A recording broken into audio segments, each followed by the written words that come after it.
Une seule petite phrase, attribuée au président de la République démocratique du Congo, et hop, c'est l'embrasement sur Internet. Une déclaration qui sonne comme un coup de tonnerre et qui, si elle était vraie, pourrait vraiment faire basculer toute une région. Mais est-ce que c'est vraiment ce qui s'est passé? C'est ce qu'on va démêler ensemble. Alors voilà, voici les mots qui ont tout déclenché, publiés le 14 janvier 2026. On prête donc au président Félix Tshisekedi cette phrase, sans aucune ambiguïté. L'Angola m'a imposé ce dialogue, mais moi je veux faire la guerre.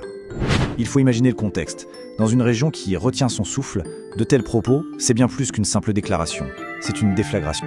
La question est simple. Est-ce que ces mots ont vraiment été prononcés?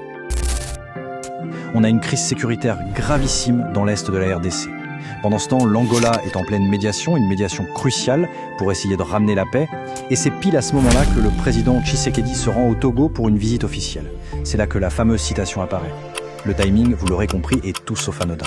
Soyons clairs, si ces mots étaient vrais, ça voudrait dire la fin des pourparlers de paix.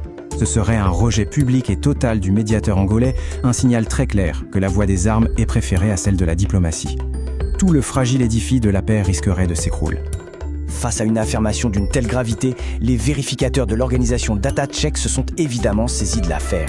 Alors comment est-ce qu'ils y sont pris pour remonter à la source et trouver la vérité? D'abord, le réflexe de base, essayer de contacter celui qui a posté ça en premier. Ensuite, interroger les instances officielles, la présidence du Togo où la déclaration aurait eu lieu et bien sûr la porte-parole du président de la RDC lui-même. Et enfin, pour avoir un peu de recul, il demande l'avis d'un expert en relations internationales.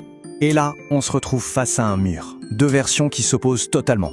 D'un côté, la publication virale, qui prône la guerre. De l'autre, la réponse officielle, cinglante de la porte-parole du président. Le président n'a fait aucune déclaration à Lomé. Au-delà de la recherche de preuves, il y a aussi une question de simple logique diplomatique. Est-ce que c'est seulement crédible qu'un chef d'État tienne de tels propos dans un cadre aussi formel? C'est la question qui a été posée à un spécialiste. Et son analyse est sans appel. De tels propos seraient, je cite, fondamentalement incompatibles avec le langage diplomatique attendu lors d'une visite officielle. Pour le dire plus simplement, un président ne parlerait jamais comme ça dans ce contexte.